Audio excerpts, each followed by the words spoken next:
Audiobook commission from the user Iakovl of the story My Daughter Chrysalis, written by Scarheart. Chapter 21. Interlude. Storm Rider. The pebbled beach was strewn with shattered remnants of a ship. The night had tossed great waves through the great gale which could still be seen departing the horizon. The morning was grey, filled with the mournful cries of seagulls, mixed with the crashing of waves. The spring storms were often violent, small hurricanes said to be the rage of love lost. The ship had been blown off course, the storm tossing it about like a toy, until dashing it against rocks like an enraged child in the throes of a tantrum.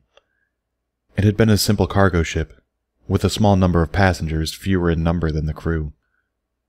None survived. Save one. Corpses of ponies who succumbed to the storm were strewn along the dark pebbles, each wave following the incoming tide and pushing the bodies further and further up the beach. By the time the sun rose, the tide was already beginning to recede, leaving behind a grisly scene.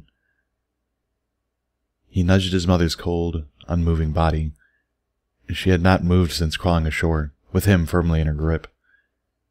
The mare had died, shortly after one last titanic effort to place her foal on firm ground, her broken body finally giving out.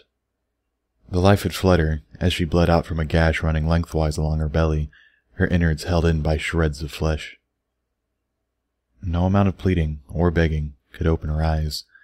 No nudge or whimper could ever get her to stir again. He was a small colt, very young, perhaps still a foal. He could barely speak. The colt refused to leave his mother's side, staying beneath her one remaining wing.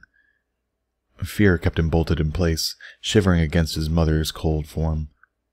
Small whimpering sounds came from his throat. Eventually, hunger drove the Pegasus foal from his mother. The day would move on, with or without him. Instinct told him to go inland. He had no idea where he was. There was a forest growing around tall, vertical ruins of once massive buildings. The gray colt did not know this, thinking them to be great rocks. His stare upon them was without interest, his green eyes vacant as his numbed systems were still in a state of shock. Eventually, he did find a clover field on the other side of the trees. The clouds had cleared, and the sun warmed his dirty coat. It was still cool, and the breeze made him shiver. The shoots were still awakening to the change of the season. The colt nibbled here and there, letting his nose seek out food for him. Grazing, and not paying attention to his surroundings, he ate just a little, and found his appetite waning as he found thoughts of his mother filling his heart and mind. The tears came as he missed her terribly. There, in the middle of that field of clovers, he cried for his mother. She had been his world, his teacher, his comfort. She had loved him and nurtured him, protecting him from his abusive father. Why was she gone? He did not understand. His ears swiveled as they picked up an odd sound. Slowly, he looked up, turning towards it with trepidation. His eyes widened with fear at the sight of something he had never seen before. It looked like a pony, but he blinked as the wind shifted. It didn't smell like a pony. It regarded him with solid blue eyes, lacking in pupils and irises. It seemed to focus on him, tilting its dark equine head to one side, its notched ears rotating on its head. A single curved horn grew from its head, like a unicorn. It had a black carapace. Where there was no carapace, there was charcoal gray chitin. A pair of gossamer wings slowly churned in the air. "What are you doing here?" It asked in a strange, terrifying voice. Its tone was neither friendly, nor was it hostile. Certainly curious and predatory. Without a word, the colt squealed in terror and spun on his back hooves, his little wings flapping in panic. He ran as fast as his little hooves could carry him, bawling for his mother. Another one of the monsters appeared, bearing long, sharp fangs and hissing loudly. The colt skidded, scrambling his hooves madly as he darted left. He cried and cried as he huffed and gulped for air. His lungs were already starving for air, and his sore muscles were battered from being tossed all night in a raging sea. He was weak, he was heartsick, He wanted his mother, and there were monsters here. Little clods of earth and grass were churned beneath his hooves, and he dared once or twice to glance over his shoulder, the last time causing him to stumble over an unseen root. The trees around him were less packed than the ones he had navigated through from the coast. The landscape now guided him upwards. The gray colt ducked through dry ravines and passed through a saddle of 2 low-lying forested hills. His dead run fell away to a wobbly trot, his wobbly trot breaking down into a staggering walk. At the base of an oak tree, he collapsed, his barrel heaving as his lungs screamed for air. He could no longer cry. The emotional drain had been trumped by physical exertion. The pony was spent. Flopping to the forest floor on his side, he lay there, gasping and starving for oxygen. "Mama!" he managed, remembering his mother's smiling face. She had also been a Pegasus, a beautiful mare with a golden mane and a dun pelt. He had her eyes, she had said, and he remembered them being very pretty eyes. He imagined her hooves holding him, those wonderful soft wings stroking him to sleep at night. He was suddenly cold. The colt shivered, drawing himself into a tight ball. He managed to slink into a crook of the oak tree, between 2 large roots at its base. He tried to sleep, but the bad dreams found him. The dark dreams always had the ship breaking up around him, his mother screaming, the other ponies screaming, the frantic leap into the air in his mother's hooves, her powerful wings trying to battle the power of the storm. The wind and rain battered her into the sea and towards the rocks. Those terrible, terrible rocks. Blinking, he unfurled himself from his ball and noticed it was dark out. The moon was in full splendor, the shadow of the mare looking down from within it. A mewling sound came from his throat as he looked up at the moon. His mother had used to tell him stories about how the moon came to have a mare trapped in it. The cold bothered him, and he whimpered. He was also hungry. He heard the rustle of movement on the other side of the tree. Perking up, he tensed, wanting to flee. His tired body failed him, rooting the colt in place. Instead, he shrank into the tree, his wings flaring out aggressively. He could not run, but he could make himself look bigger. He puffed out his chest, staring at where the sound was coming from. A hoof appeared. It belonged to a long leg. There was another hoof. The colt's head followed the legs up to their owner. It was a unicorn mare. She had a dark brown coat and a messy green mane. Her eyes glowed like twin suns. A red cloak was clasped around her neck and covered her. She appeared to be wearing saddlebags beneath them. "What have we here?" she asked him in a voice as gentle as a warm breeze. "Are you lost?" Her brows were furrowed with concern. "Mama," was all he could manage, looking in the direction of what he thought was where she lay. He looked sad, his lower lip quivering in confirmation. "Oh, you poor thing," she exclaimed. "You're cold. Come with me. I will give you a warm place to sleep, and food. Are you hungry? Would you like something to eat?" The unicorn came fully around the trunk of the tree, her face showing terrible worry. Before the colt could do anything, a blanket appeared in a flash of magic, and he felt himself plucked from the ground. The blanket was wrapped around him snugly, though he struggled. He was terribly frightened, and too weak to resist too long. Instead, he cried softly from within the roll of blanket he had become the center of. Oh, don't cry, little one," cooed the mare. She drew him close to her chest, and she sat on her haunches. "You've been through so much. Did you come from the wreck?" She peeled back some of the blanket and found green eyes staring up at her mournfully. A nod was his response from within. "Bugs!" he blurted at her, suddenly remembering what had made him run. "Scary."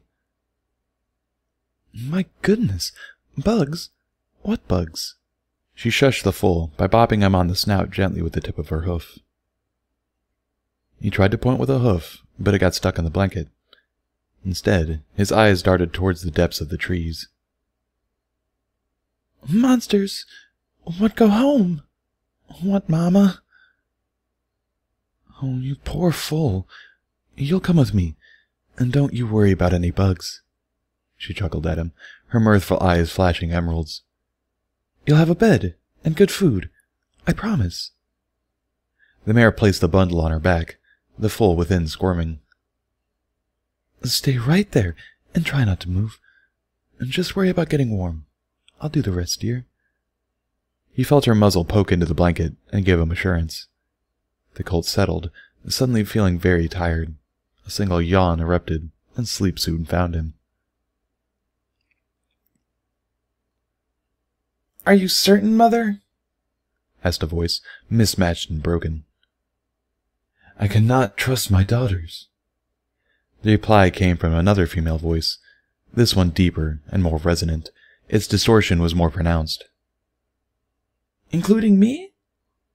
Especially you. A dark chuckle followed. Observe him, my dears. An orphan, a storm upon my shores. Not much to look at, is he? No voice rose. The silence was deafening. His kind of few, not just the normal Pegasus. No, this is a strain of storm rider Celestia has been cultivating for years. Their lot was an idea taken from Luna's beloved Thestrals. A storm rider? Balderdash! Snorted a third voice. It was not unlike the first one who spoke. There is thunder in his voice, and lightning in his blood, said the second. I shall bring out his talents, as I manipulated our species, so as Celestia manipulated some of her own beloved ponies. She understands she needs fighters. There are too few Thestrals to watch over her precious subjects, and she is half of a whole herself. Pegasi themselves are formidable, but they are still nothing more than ponies with death warrants. What will you do with him? Make him one of us? A fourth voice had chimed in.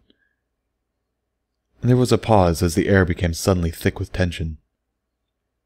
No, at least not in the way you would expect. He shall be my shield. Do you fear us, Mother? Yes. If all of you were to stand against me, I would be sorely pressed, but none of you are willing to trust the other. I would be a fool if I did not fear what you all might be capable of. Mother, he is awake. I know. Begone, the lot of you. The sound of buzzing wings faded, coupled with the sounds of hoofsteps. The fool blinked his eyes open, having indeed been awake for some time. His fear had again held him frozen in place, and he dared not move. The presences in the room he had felt were cold towards him. He could not explain it, but there had been predators around. Instinct had taken over, and he tried so very hard to blend in with whatever he was on. It felt like a bed, a soft bed, with blankets and a fluffy pillow. He was not cold, and he felt safe. Mama? He dared softly, raising his head. He looked around to strange surroundings. The room was domed with a low ceiling, blending into the walls. There were cubbyholes everywhere, each one holding various objects, mostly books. The lighting was towards the dim side, as candles dotted the walls and were set upon flat surfaces here and there. A small hearth in the far wall had a cheerful fire within it. It felt cozy. His nostrils tasted the air. Food. It smelled yummy, and his tummy growled. With a whimper, he sat up and found the unicorn mare sitting next to him in a rocking chair, doing some knitting with her magic. A blanket was draped over her shoulders. She smiled at him. Hungry, little one? She asked. You slept for a good while. Food! He said, nodding vigorously. You stay there, she announced, rising to her hooves and adjusting her blanket. Her network went into a wicker basket by her rocking chair. I will bring you food, and stay warm and snuggly right where you are. The unicorn smiled at him and went towards the source of the smell. She returned a short while later with a wooden tray. On it lay a bowl of soup, a simple salad, a bread roll, and a fresh cup of milk. A certain foal's mouth salivated as he stood up in the bed eagerly. The unicorn set the tray on the bed and bade the colt to dig in. He wasted no time and attacked with the ferocity of a starved wolf. The unnamed mare watched with amusement, letting the foal eat. He was small and scrawny now, but she could already see the signs he would be a big brute. Points of fangs were showing unseen under her lips. Within minutes, there was very little remaining to indicate a meal had once existed. Even the crumbs were not spared from the searching tongue. The colt announced the end of his meal with a resounding belch, pushing away the tray. It was immediately levitated and set aside on a nearby end table. "Better?" the mare asked. The colt nodded. "Mama?" he asked, tilting his head to one side. Sternly, she regarded him. "You will need a new one, I think. What was found on the shores was given proper services. I will be your mother. I have never had a son before. I think I shall like it. What is your name, little one?" He thought about it. No memory of a name jostled from within his mind. The colt shook his head, displaying his ears out to the sides. "I shall let you earn your name, then," she decided, smiling warmly. The mare leaned forward and gave him a kiss on the forehead. The young Pegasus found himself leaning into it. He felt safe with her. Her eyes were mesmerizing, promising a home and being part of a family. "I am Gaia. I have had many daughters, but never a son. You shall be my first. You shall earn your name. All in due time. I will teach you many things. You will realize your potential. I will love you, and you will love me as the mother you have always wanted, perhaps more." A golden glow began to shine softly from her eyes, those amber orbs swirling with magic. She sat on the edge of the bed and stroked his mane with a fetlock. Without thinking, the colt crawled into her hooves, snuggling up against her barrel. "New mama?" "Yes, my dear. I am your new mother. For now, I want you to rest and eat. You were near starving. I do not think she was taking proper care of you." Gaia pulled him back and looked down into his eyes. "I will do better. She was not fit. Yes, she was not fit, and you were sent to me." Her glow and her gaze shifted to emerald green. "You are mine, little storm rider, and I will mold you into my vision." The Pegasus foal mumbled tiredly. "Love you." He could no longer remember the face of his mother. "Why a pony, Mother? Of all things, you choose them?" "I like ponies, dear. Of all the races, theirs is the love we grow the most from. I have plans, my child. Great plans. You, my daughter, along with your sisters, are a part of those great plans. This little colt, this foal, is one of the last of the hurricane line. Storm riders can bend the weather to their will. Storm riders are the strongest flyers in the world. They are durable and loyal. Very loyal."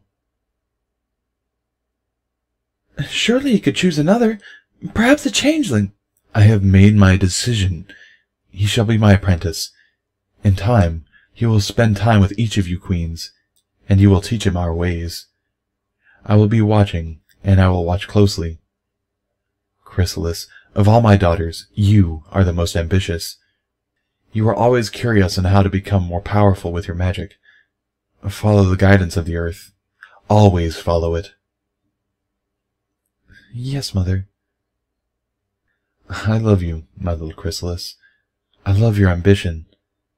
If the day comes, and you remove me from power, I shall be most proud of you." "Mother, I would never—" "Be still, child. I have foreseen my own death. My shield will fail me, though not for lack of trying. Have you felt his love for me? It is delicious. He trusts me completely. He knows my true form, and I have yet to show it to him. Remarkable. One day he shall be yours, Chrysalis. It is my will. As you wish. Good. Now, in order for S.H.I.E.L.D. to become part of us, he must be changed internally and mentally. Each queen will put some of her essence within him. Each of you will receive instruction. It will be obeyed to the letter. He will be able to join any hive mind, but only one at a time. He is, after all, just a pony. May I ask you a question, Mother?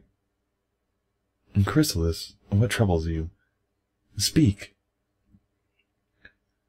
What is your endgame? My endgame? It is a simple one, my beloved daughter. We cannot exist in a world in the clutches of Celestia. When her sister returns, they will consolidate their powers and seek me out. The sun will pool her resources. Perhaps she will even ascend more alicorns. She will avoid war, of course, but she will see me as a threat to her precious harmony. Right now, she is alone, and she is paranoid. We could strike now! If what you say is true, then we should have no trouble taking Equestria as our own.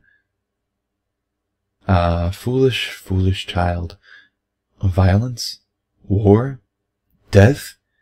Is that what you desire? We cannot take love from subjects who fear and despise us.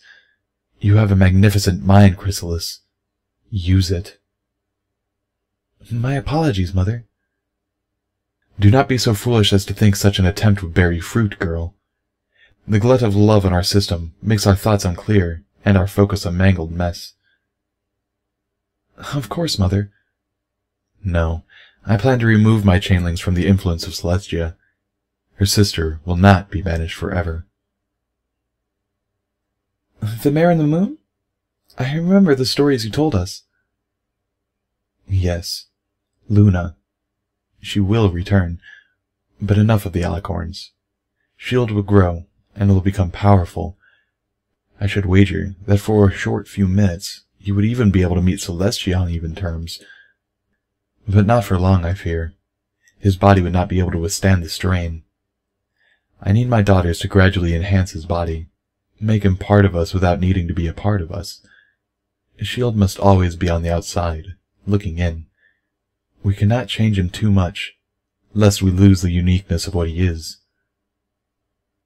I will keep him whole as you wish, Mother. Excellent. Once he has recovered fully, I shall begin his instruction.